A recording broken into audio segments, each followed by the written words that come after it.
The sparkle's wearing off Europe's luxury sailboat market fast. What used to be a world of effortless glamour, million-euro hulls, and waiting lists is now looking more like a showroom graveyard. High-end yachts are sitting idle at marinas from the French Riviera to the Ionian coast, collecting dust while sellers slash prices and brokers scramble for calls that never come. The big money buyers? They're walking away. The dream boats? They're turning into dead weight. And the truth? It's brutal. The high life on the water isn't selling like it used to. Behind all the glossy listings and polished decks is a market in quiet collapse. From maintenance nightmares to shifting buyer priorities, something's broken in the world of elite sailing. And if you're still dreaming about scoring a luxury yacht in Europe, this might be your wake-up call, or your golden opportunity. Let's break down what's really going on. The European luxury sailboat market has always leaned on one group to keep it afloat: the wealthy. The kind of buyers who could sign for a €1 million yacht like it was a new espresso machine. But in 2025, those deep-pocketed buyers, they're pulling back, and the silence is deafening. You see, the ultra-wealthy haven't gone broke, not even close, but they have become a lot more selective and a lot less interested in tying up capital in a boat that might see the water 3 weeks a year. The posturing is gone. What used to be a status symbol is starting to look like an overpriced liability. Private wealth managers are reporting it too. Their clients are thinking more about mobility, liquidity, and simplicity. And a big luxury yacht? It's the opposite of all those things. In a world where economic and political uncertainty is never more than a headline away, even the rich are looking to stay flexible, not locked into a marina in the Med. Then there's the shift in values. The newer generation of wealthy buyers, think tech entrepreneurs, crypto millionaires, younger heirs, aren't as drawn to the traditional big white yacht look. They're more likely to charter occasionally, use fractional ownership models, or skip boats altogether in favor of private aviation or high-end adventure travel. For them, owning a 55-foot luxury cruiser with varnished teak and a full-time crew just isn't cool anymore. It's a hassle. Meanwhile, those with old money, the seasoned yacht owners, are getting tired. Many are downsizing, selling off their larger boats, or switching to motor yachts for comfort and ease. Some just want out, and when they list their boats, they're shocked at the lack of serious buyers. The brokers are noticing too. The walk-ins asking about those shiny, high-spec 60-footers with carbon rigs and designer interiors, they've dried up. One broker in Palma told me, "It's quiet. Everyone says they want to wait until the fall, but that's what they said last fall too." That hesitation is infectious. When rich buyers start stepping back, others follow. No one wants to be the one who overpaid, especially when the listings keep piling up and the price cuts keep coming. Bottom line, the luxury market isn't empty, but the casual cash-flashing buyer, he's gone. What's left is a smaller group of cautious, detail-driven prospects who aren't in a rush. And that means more luxury yachts are just sitting, waiting for an offer that might not come anytime soon. It's one thing to buy a luxury sailboat, it's another thing entirely to keep it afloat, literally and financially. And in 2025, the true cost of owning a high-end yacht in Europe is crushing even the most enthusiastic buyers. Let's start with mooring fees. In popular areas like the Côte d'Azur, Amalfi, or the Balearics, premium slips for boats over 50 feet have become nearly impossible to secure, and brutally expensive when you do. We're talking upwards of €25,000 a year, sometimes more, and that's before you've even touched the rigging. Then there's the crew, a live-aboard skipper, deckhand, and seasonal stewardess. You're looking at another €100,000 annually, and that's if you're not trying to compete with superyacht salaries. Insurance premiums have gone up too, especially for larger or older boats with complex systems. Some insurers are even pulling out of certain ports due to risk factors, driving prices higher. And the real kicker? Maintenance. Luxury yachts aren't just pretty, they're complex. From bow thrusters to water makers, from teak decks to hydraulic swim platforms, every system needs servicing, often from a specialist. And the moment something breaks, which it will, the bill starts in the thousands. One owner I spoke to in Barcelona summed it up. "I spent more on systems maintenance last year than on the entire refit I did 5 years ago, and that's without a single breakdown. There's also the seasonal cost spike. Want your boat ready by spring?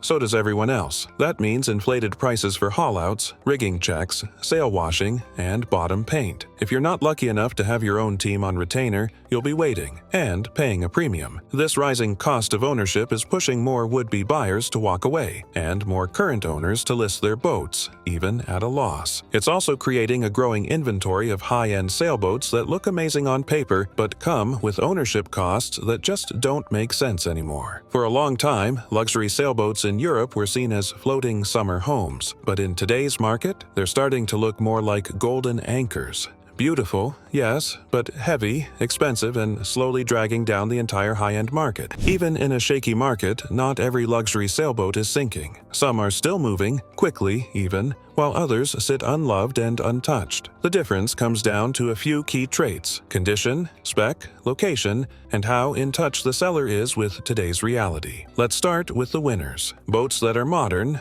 under 5 years old, and meticulously maintained are still attracting serious buyers. Think high-spec 50 to 60 footers with modern systems, low engine hours, full service records, and turnkey condition. If the seller's realistic with pricing and the boat is in a desirable port, say Palma, La Rochelle, or Split, it can move within a few months. Also in the winner's circle are rare or iconic models. These are the boats that have a reputation, maybe not built in massive numbers, but known for their build quality or offshore capability. They draw in experienced buyers who know exactly what they're looking for, and if the price is right, they'll move fast to secure it. And here's a curveball. Some sellers willing to offer a serious package deal are getting attention too. We're talking boats that come with full inventories of tools, safety gear, tenders, even prepaid berths or fresh surveys. For a buyer who wants to step aboard and go, that's gold, and it gives that listing a major edge. Now, the losers, and it's a long list. At the top, overpriced older luxury yachts. Think boats built between 2005 and 2015 with outdated nav systems, worn interiors, and a long list of deferred maintenance. Owners who think they can list based on what they paid or what a similar boat sold for in 2020 are getting crushed. Ex-charter luxury boats are also dragging anchor. Even if they were lightly used, the stigma is strong. Many are tired, overworked, and held together by stopgap maintenance routines. Buyers smell the wear, and unless they're deeply discounted, they sit. Then there are the boats in awkward locations. A €1 million boat, moored in an isolated part of Turkey or stuck inland in northern Europe, isn't appealing to buyers who want to cruise the Med tomorrow. Logistics kill the deal, even if the boat itself looks like a gem. Finally, boats with unclear documentation or questionable histories, think incomplete logs, tax uncertainty, or vague refit records, are the first to be skipped over. At the high end, buyers expect transparency, and anything that raises a question mark kills confidence. So the winners in this market? Smart sellers, clean boats, fair prices, and no surprises. The losers? Anyone still pretending it's 2021. You'd think brokers selling €1 million yachts in the Med would be living the dream. Sunny docks, high commissions, fast sales. But in 2025, it's more like long phone calls, price drops, and dead silence. Luxury yacht brokers across Europe are facing a brutal reality. More listings, fewer qualified buyers, and slower closings. One broker in the Balearics told me, "We used to juggle 3 or 4 offers at once. Now we're chasing one buyer who wants to see 5 boats and isn't ready to commit to any." Part of the problem is saturation. Brokers are taking on listings because they have to, but they're drowning in similar boats. Same brands, same layouts, same age range. There's only so many 50-footers from 2010 you can sell in a year, especially when buyers want 2020 and newer, or walk if the cushions are the wrong color. Another issue? Unrealistic sellers. Many owners still haven't accepted that the market has changed. They list their boat for what they think it's worth, not what it'll actually sell for. That leaves brokers stuck in the middle trying to temper expectations without losing the listing. And then there's the sales process itself, which has slowed to a crawl. Buyers ask more questions, want more inspections, bring in their own surveyors, and negotiate harder. Some brokers say it now takes twice as long to go from first showing to closed deal. Even then, it's often contingent on financing, mooring availability, or a successful haul-out, any of which can fall through. To make matters worse, walk-ins and impulse buyers are gone. In the past, someone might fly into Nice,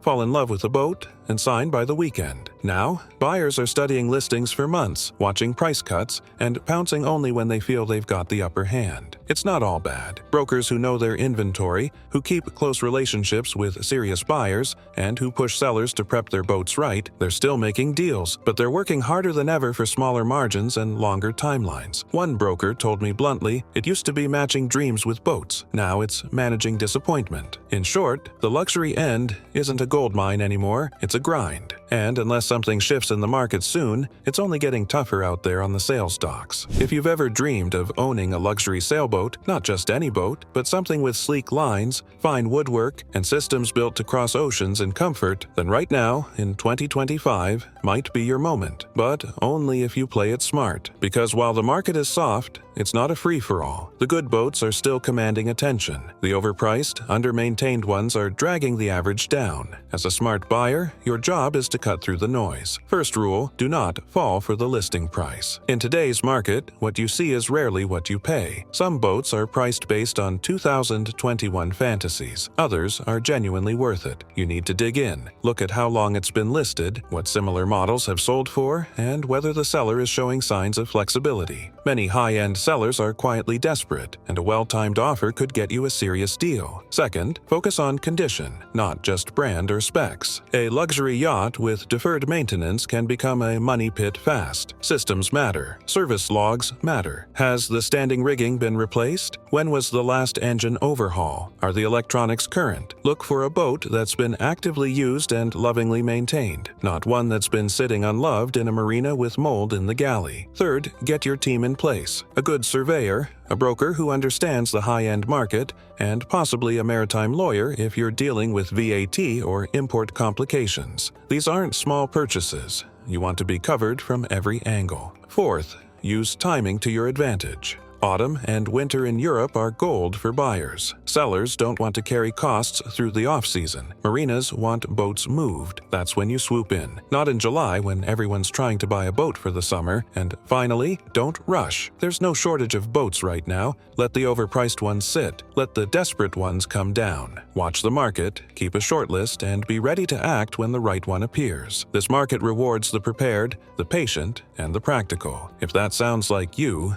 then congratulations. This could be your year to step aboard your dream boat at a price that once seemed impossible. So here we are, Europe's luxury sailboat market, once the playground of the rich and restless, is now a sea of silent slips and discounted dreams. The high-gloss brochures haven't caught up yet, but the reality is clear. Rich buyers are holding back, costs are climbing, and beautiful boats are sitting unloved in ports from Mallorca to Marseille. For sellers, it's a bitter pill. Expectations are colliding with market gravity, and the days of easy seven-figure deals are gone, maybe for good. For brokers, it's a hustle. Harder work, longer timelines, and more rejections than ever. But for smart buyers, this is your storm window. Open, but not forever. The key is clarity. Don't chase the wrong boat. Don't get dazzled by teak and hull polish. Dig deep. Do the homework. And when the right deal shows up, move with purpose. The luxury end of sailing is shifting, and no one's sure where the bottom is. But one thing's certain. Fortunes are being made and lost at the docks right now, one offer at a time. Fair winds, and may your next boat be the one you've been waiting for, without the price tag you never wanted to pay.